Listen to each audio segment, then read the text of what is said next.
Today, we're diving into the world of Black Sapphic romance, including some sports romance, where representation and romance take the center stage. Join Aricka Alexander and I as we explore the exciting world of Black queer romance, specifically around Sapphic romance. Listener discretion is advised. This podcast contains mature content intended for adult audiences only. Arii, I'm so excited to have you on the podcast today. I am obsessed with Down South Bayou and that entire series, and I'm about to start the second one. You also have your third one that you are currently working on at the time of this recording. But before we get into all of that fun stuff, if you could start by telling us a bit about your author journey. I started liking writing in middle school. I started with poetry because that's when they first introduced poetry to you. And I'm like, oh, okay, this is cool. And I like the, acrostic poems, what the first letter need, writer, those. And so I had a bunch of them about people I had crushes on, but that's a story for another day. And so most of my poems was like poems about my crushes for the longest time. And then around like 8th grade or 9th grade, I started reading more because I was already reading, but it was like the middle grade books, the elementary school books. But when I got in 8th grade, I got to like the YA section. Back then it was like teen fiction or something. Yeah. And I started finding books that had Black people on the cover. And so I started reading this series. It was like, I think I might be pronouncing it wrong. Harlequin. I don't know which one is the correct way. And they have like a sub section called Kamani True. Okay. And when I first found out about it, I read like most of the books, like all the authors and stuff. And my favorite one was Indigo Summer because it was about a Black 15-year-old. I think it was in Atlanta or something. But I was like, okay, cool. And when I turned 14, I was like, what about if I write a book about a Black girl that was my age, but in Baton Rouge, Louisiana, because there were there and there still are literally no books about Black girls, Black women, nothing in Baton Rouge except the ones that I write. And so I was like, okay, I'm gonna do this. And then the summer after I turned 15, like right before I started 10th grade, I got a flash drive for the first time. Ooh. And so I was like, okay, what if I took, because I had wrote the first 2 pages on paper, like just paper, pen, and it actually was like a 8th grader at the time. That's who the character was. And I was like, what if I wrote my own book and then set it where I live? And then that's how I ended up writing my first book. It was like, I was like 15 and I wrote it in like 6.5 months. And I was like so proud of it. And I went to the library and I printed out literally all the pages. It took a lot of trips because they only let you print out 20 pages at a time. And so I was walking around with a binder. I was like, yo, I wrote a book for like years. I was like, I wrote this book and I'm so proud of it. And then at the same time, I wrote like a couple other books, but they're like shorter books. And I was like, when I turned 18, I published the book. No edits. Like it was like no edits, nothing. I took it straight from Microsoft Word. It wasn't formatted or nothing. I just uploaded because back then, before it was KDP, it was called Create Space. And so I uploaded to that and it was like, it was bad. It was real bad. And there was one person that like left a 2 stars and it was like, it has potential, but it like reads like a long conversation. And so of course I was discouraged for Right. years. I was like, oh well, that's just not my calling. And then around 2021, I was like, I wanna go back to that book and rework it and try to, cause I'm older, I have life experiences and everything. And I was like, okay, well, let me see what I can do. And so I started rewriting the book. And I didn't change a lot of the first half, but I rewrote it so that it flowed better and like the dialogue and the story it made more sense. But after a couple of months, it just got put on the back burner until 2023. And I took one class. It was a art history class or something, and we had to dissect the art or something. And for some reason, it just triggered my need to write because I was like, I love describing stuff and writing stuff. And so I was like, let me get this book one more chance. And so it took me like a couple weeks, and then I finished rewriting the book, and I went over it, and then I published it in March of 2023. And then from that point on, I just started writing. And then last year, I was like, I want to write, because that was, YA. I had written YA books. That was all I was writing. Now I say, I wanna write a book where, they're adults, because 'cause I'm an adult. Let me write a book about adults. But I didn't wanna write about a male and a female, like, that relationship, because I am pansexual, and I identify more with the sapphic things, and so I was like, "What if I made 2 women?" And so that's how Sunflower and Marigold were born, and those are my first 2 sapphic books that I wrote, and then Azaleas and Mums came, and then that spinoff series of it, and then one day I just had a dream because I had recently become obsessed with the WNBA. And so I had a dream, like, what if this physical therapist meets this WNBA player at a fundraiser, and then they're like instantly attracted to each other, and then there's a whole story from that. Now, the story ends up being a little different than that, but my love for WNBA sparked that, and I was not expecting people to like it as much as they did. Like, I'm still shocked about that. And then I didn't plan on writing a second one. That was just gonna be a standalone book. But I am the type of person who falls in love with the characters and then the characters around them. Yeah. So I wanted to write more about the friends and stuff. And people was like, "Oh, are the friends getting the book?" I was like, "I guess I can write it." But then I had wrote Sweet Like Honey, and then I wrote another book. And then I was like, "Okay, y'all, I guess I am writing another book." And that's how we got to where we are now. Like 16 books later, and we still writing books, still got books coming. Oh, I love it. Yes. So you mentioned you're pansexual. I'm bisexual and very openly. Like I was telling someone yesterday, I'm like, if my husband ever died or we ever separated, which like Mhm. I hope that never happens, right? But Right. life, I would not get with a man next time. I would get with a woman happily. And one thing that I loved about your book, and I was actually just telling a friend about this, I love that at the beginning you have almost like a write up of each of the characters, what sexuality they are, their height, their weight, their interests. It gives you that overview of them of like, here are all of their things. So you're not running through the book trying to guess. Wait, that wasn't how I imagined it. No, right off the bat, what they look like Mhm. and what they are. And so I loved that aspect, but I love that you have the pansexual in that first one, Down South Bayou, because I don't know that I have read a ton of pansexual books. And so I love that you were able to bring your own representation into it. Another thing that I love is that I'm just going to all the things that I love about your books. Mhm. So you're just going to have to sit tight. It's fine with me. I love that you have, and you mentioned this in like I think author's note at the beginning or whatever, that it's set in a world where the WNBA gets just as much money and the players make just as much Mhm. money as the NBA. And I think that is so important. Why did you decide to go that route to make it more of something of an alternate reality, right? Where things are better, where women and Mhm. women's sports get just as much credibility. So why did you go that route with it? Because when I first learned that WNBA players, like, some of them make the same amount as people with regular jobs, right? And then I seen, like, NBA players making millions and millions of dollars off one contract for 1 year. I'm like, "Something ain't right. It ain't adding up." Like, the highest paid person in the WNBA, I don't think she even makes $300,000 a year. And then I think the lowest paid person in the NBA, I think they make $1 million a year. I don't know. I like, don't quote me. I think that's what I read. But as you can see, that gap is like, it's huge. Yeah. And so I wanted to write a story where it was like an even playing field. And I think women deserve I would think the women deserve everything. And also I wanted the women to be rich. And I just felt like, why not? It's fiction anyway. I wish it was real in reality, but since it's fiction, I wanted to write things better. Because if I can make things better, I'm gonna write them better. Why would I write them worse? Yes. And also, it's set in a different reality because I also learned that WNBA players can't be drafted into the 22, but NBA players can be drafted right out of high school.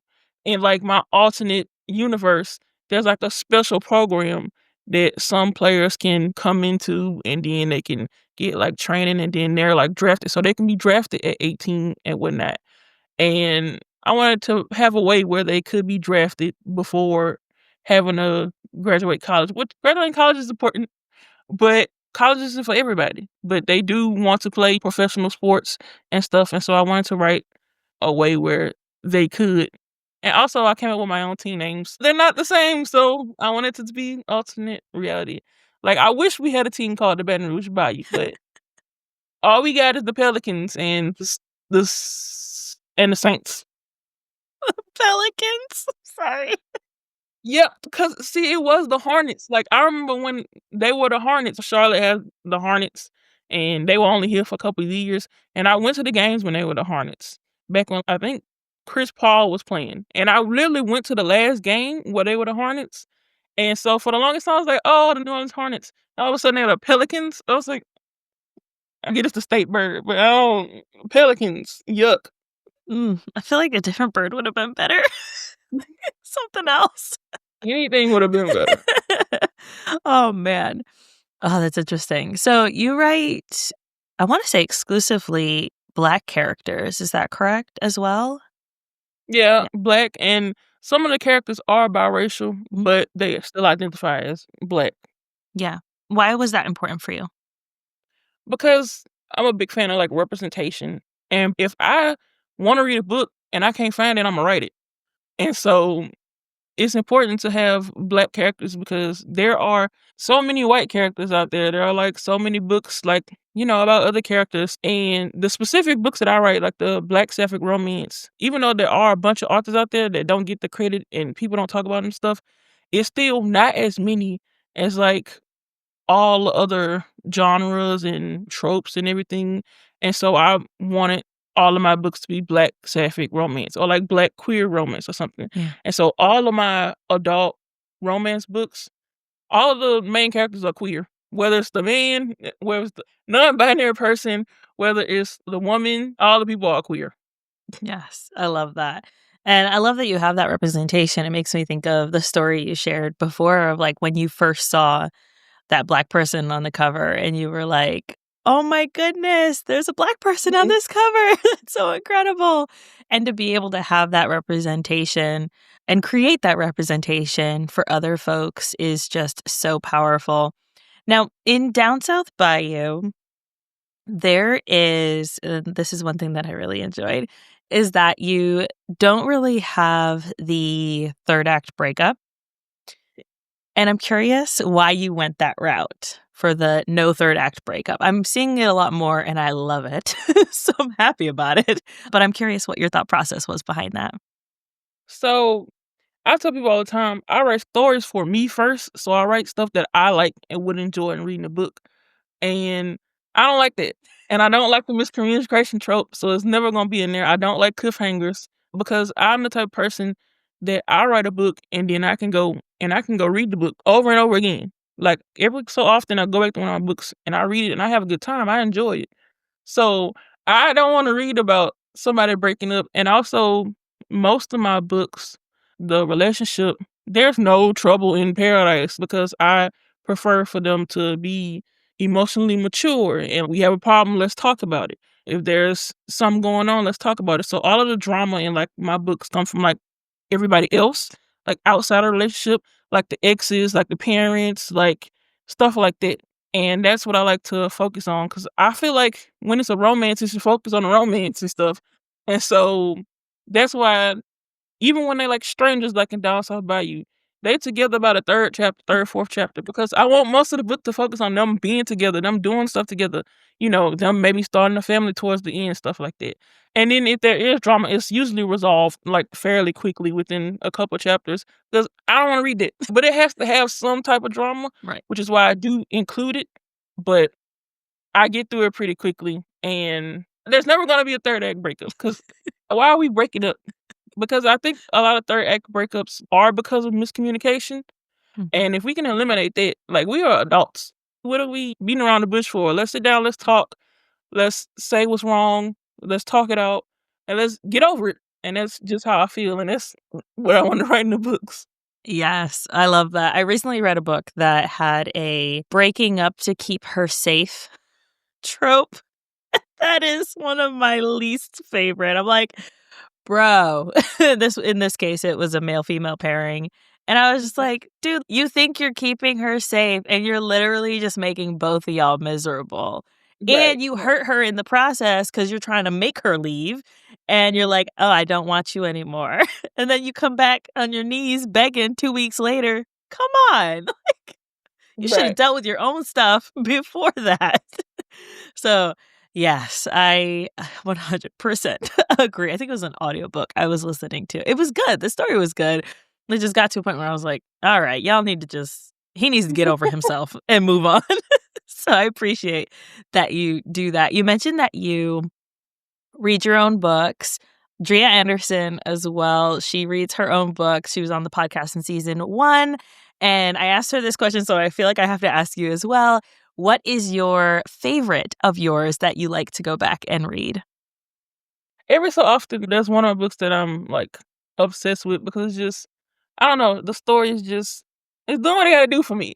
At first, it was Marigold, and for the longest time, it was Marigold, and that's still one of my favorite books because Sunflower is told from Autumn's point of view, and then it focused more on her, like, her relationship and not relationship, but, like, she has to deal with deadbeat baby daddy, and, like, most of it is her trying to take care of her daughter because she's a single mom, and also, like, he's bringing all this stress, and then winter comes in, and she's helpful, but I realized after probably a couple months ago that it's not necessarily a romance because even though there is romance, it deals more with, like, Autumn, so it's more like women's fiction. Hmm.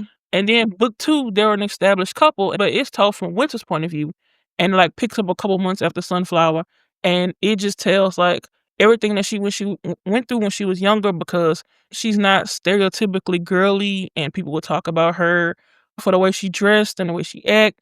She talks about how she was at church and how she overheard people talking about her, how she dressed. "Oh, why would, her mom let her come out dressed like a boy," or I would never let my daughter do anything like that, and she just was never comfortable, and it talks about, like, that whole structure of the Black church and stuff like that, and everything surrounding it. It's not, like, heavy in it, but it mentions it covers it and everything, and it talks about, like, the bullying that she had to go through when she was a senior in high school and her first 2 years of college, and a traumatic experience, and it's basically her coming to terms with that, and it's just overall I don't know, it's just a really good story that tells about everything she went through and how she overcame it, and how she also leans on Autumn to help her pull her out of that funk and that depression and everything.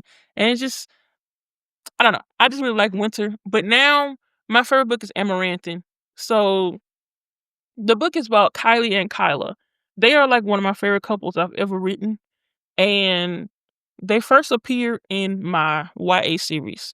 They have a book, it's like part of a book called All for Us. It's the second book where it's both of their first time dating a girl and they're dealing with one of them like ex-boyfriend because he literally outed one of them at Mhm. school, and they have to deal with that, and then the bullying and talking about stuff. Because my YA series is set between 2011 and 2014, so, it's back then, and so they were in high school then, and that's where the story begins. However, in Amaranthine, it's 12 years after they broke up, and they're coming back together. It's a second chance romance, and it just shows both sides of the story of what they had been going through those 13 years where they were apart. There's anxiety, there's like death, there's like depression, there's like all kinds of things, and it's like they come together and they realize that they're the persons for each other, and both of them are also single moms at this point. And so it's basically like single moms in love, and it's just really beautiful because they have the friendship, the siblings, the friendships, everybody is rooting for them to be together, but they understand why they had to take their break and everything. And it's just I don't know, there's banter. It's not as spicy as my other books, I'll tell you that. But I did that on purpose because I wanted to focus more on the relationship and them getting back together. And I don't know, they're just really cute and really wholesome, and they're one of my favorite couples. And that's my favorite book at the moment, Amaranthine. I have that one queued up for after I finish the second one in Down South Bayou. I'll make sure that I check that out and we'll have some ratings and reviews. I'm a dummy reviewer, as they like to say, where it's all vibes, feelings and vibes. That's it. Don't feel bad. Same. It's I'm like, it's good. 5 stars. Like, that's all it is. Like, I get people dissect it and go into it, but I'm the type of person, I'm reading for enjoyment. I'm just here to have fun. yes. So if it's good, it's good. I'm not here to critique. I'm just Right. here for a good time to enjoy myself, and that is it. So, yes, I'm excited to check that one out. You mentioned some of the, like, stereotypical things that a lot of lesbians and pansexuals that are in these sapphic relationships tend to have to deal with. What are some of those ones that you do address within your book? You mentioned the one where, growing up, she was always overhearing people talking about, "Oh, you're dressed like a boy." Are there any other ones where this, because it is such a marginalized and misrepresented part, especially in mainstream media, what are some other ways that you're showing that representation? Always There by You. That's the 3rd book in the series that I'm writing right now. I don't wanna give nothing away, but I just wanna say that there's a part where Corey, she has an ex-girlfriend, and they break up, obviously, because that's not who she gonna end up with. But there's one part of the story where she calls Corey a fake stud and tells her Mhm. that she's soft and things like that because she's in touch with her feminine side. And, like, from meeting people and talking to people and seeing stuff, I've seen it. Even though I don't like that it's common, that's a common thing amongst people thinking that just because a masculine presenting woman is in touch with their feminine side, that makes them less of a masculine presenting woman. Mm. And I wanted to highlight that because the other main character comes in and defends her, like, please respect her and don't things like that. And I wanted to talk about that. Also, especially in the YA series, because there is a lot of the ex-boyfriend, not only does he cause problems with Kylie and Kyla, he also causes problem with one of their friends, and I don't wanna spoil anything, but he's an asshole. And so, there's a lot of bullying and stuff going on around that, and I think it was important to highlight, like, even though I'm writing this world where it's accepted and everybody the family is accepting everything, most of the families are. There are some families that in some of the books I write that I still wanted to write that not everybody is gonna be accepting, but there is always, like, a friend or a brother or a teacher or somebody that is gonna have their back. And there's always somebody out there that is willing to listen to you when you talk. They might not be right there in your neighborhood. You might have to go out and find them or everything, but there's always going to be somebody that is going to listen to you and that is going to be there for you. And so I wanted to cover that as well. I have non-binary characters in my books as well. And in my book, Gorgeous J. Hart, there's a part that talks about Casey. Casey is her name. And she's non-binary, gender fluid. And her pronouns are she, they. And her boyfriend met asked why does she wear like binders and stuff. And she told him, sometimes I just don't want breasts. I just want to be flat chested. Sometimes I just feel like it's too much. Sometimes I feel I want to be feminine. Sometimes I want to be masculine. And he's like, I respect it.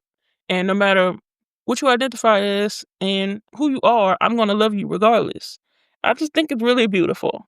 Yes, I agree it is, and so I'm really happy that you're having that different types of representation and showing that, like, it's might not be all sunshine and rainbows, but there's always gonna be someone who has your back, always going to be someone who is looking out for you, and I think that is so important, especially for marginalized folks.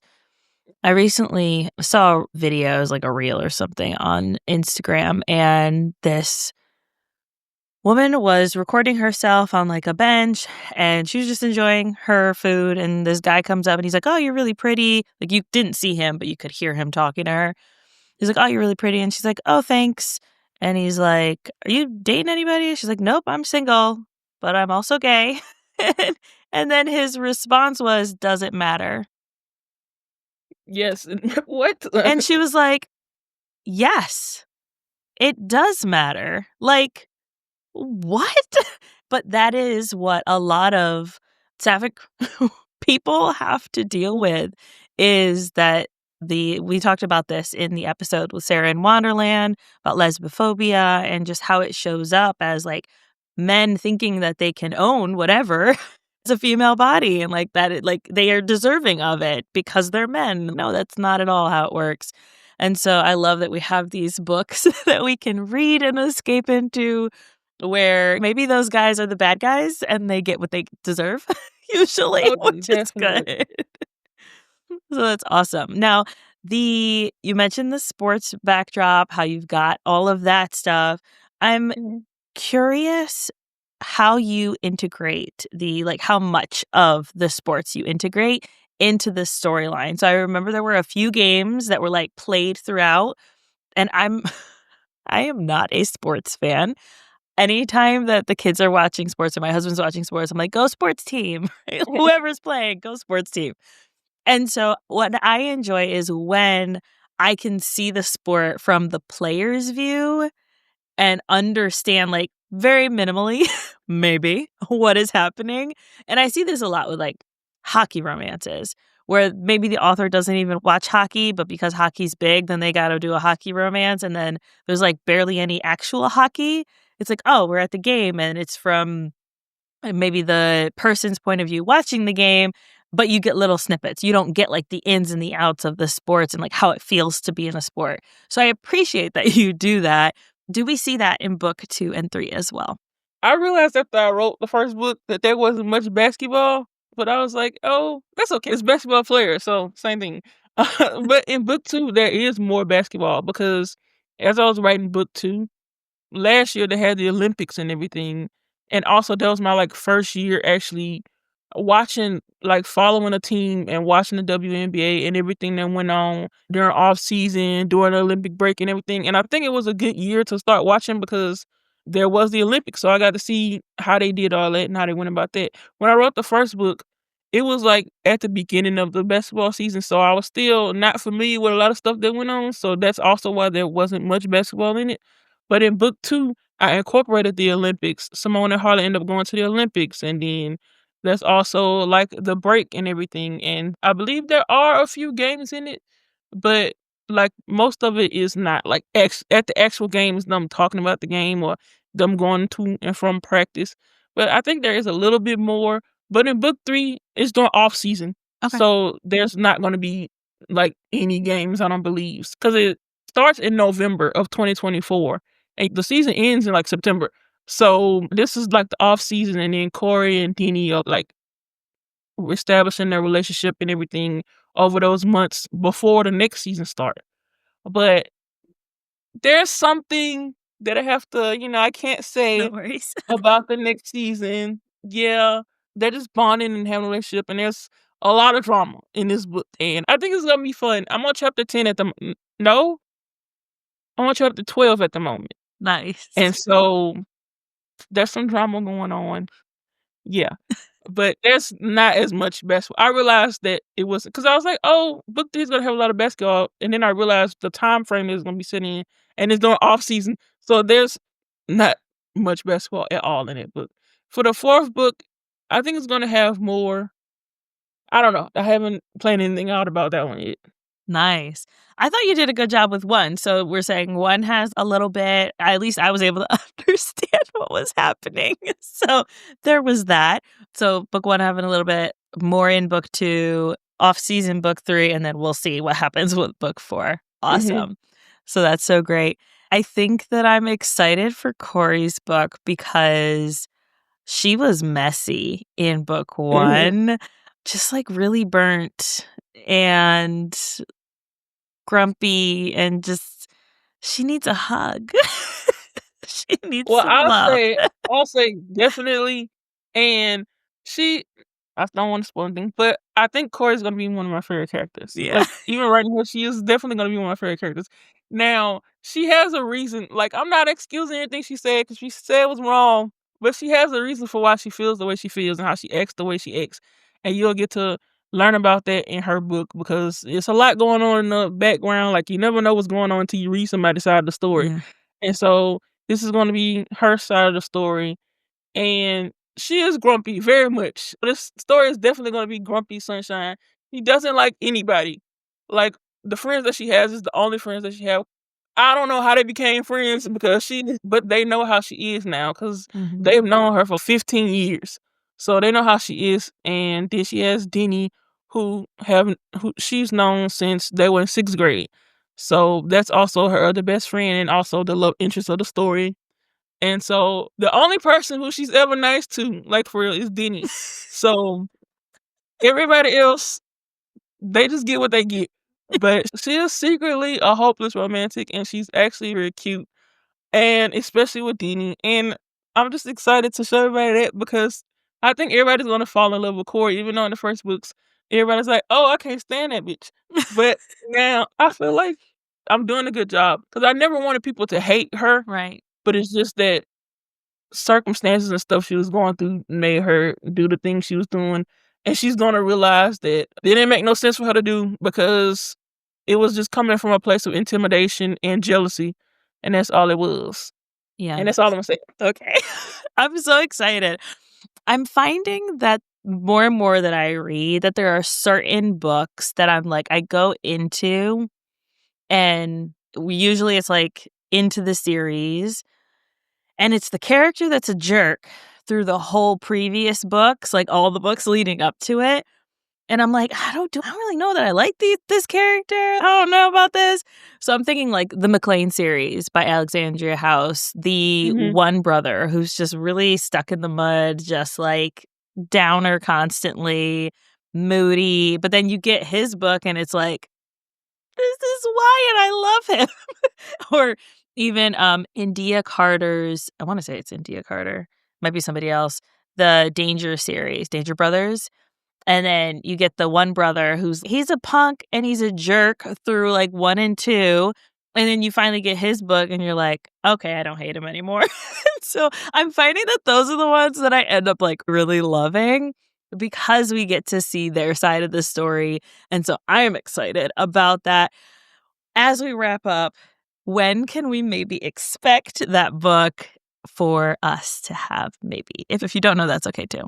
So that book is coming out in August. Okay. I can already tell you that it's coming. I don't know what day in August, but I usually like to release my books within the first 15 days of the month. So, it can have its like time to shine during that month and like it can actual do stuff in that month. But I'm running out of days because I released a lot of books last year. So I'm trying to figure out when to release it. But I do have a book coming out June 2nd, Where There's Smoke. And I just got one of the covers back. I'm waiting on the other cover. And it is a sapphic small town romance that follows a firefighter and a pastry chef slash bakery owner.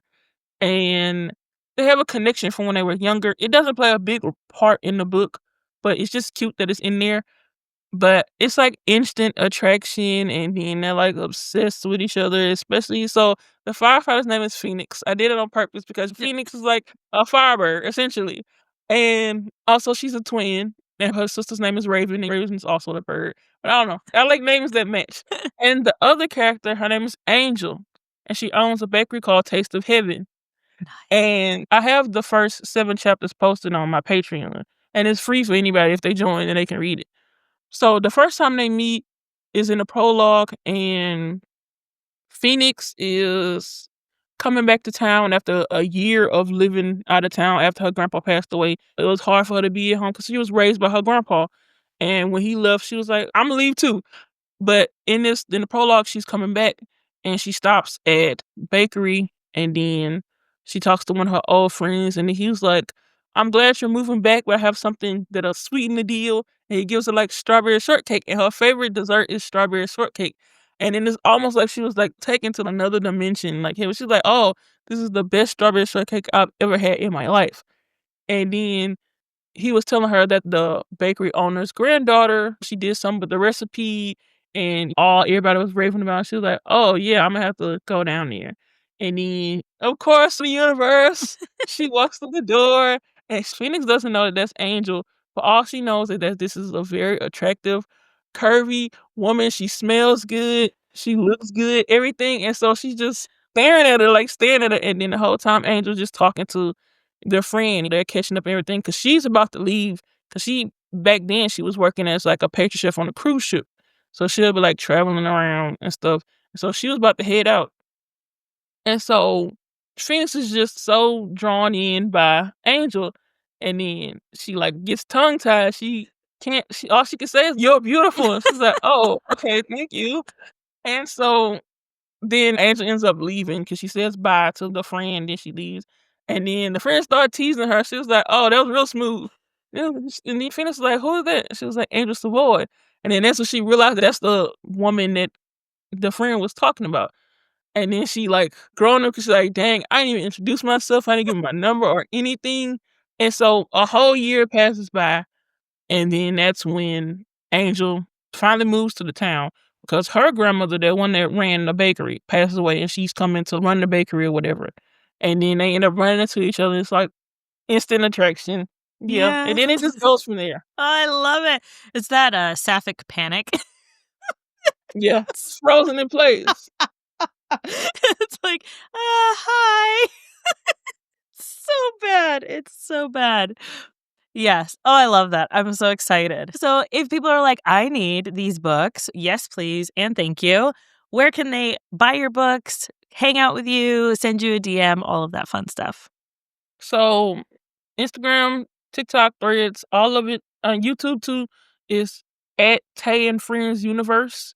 And it's all lowercase, all the same, And all of my books are available on Amazon and Kindle Unlimited. So you can just go get your little Kindle Unlimited. You can read it, return it, get another one. But I also sell signed copies on my website. It's payhip.com/Serenity Moon Blues. But also the link is in my link tree on all my profiles. And you can just go there and it'll take you straight to it. But yeah, that's all I have. Awesome. And so we'll make sure we have links for that in the show notes for anyone who's like, wait, say that again. We got you. Just check the show notes and the YouTube description. It'll all be right there. Thank you so much, Arii. This has been so much fun. I appreciate having you on the show. Thank you for having me.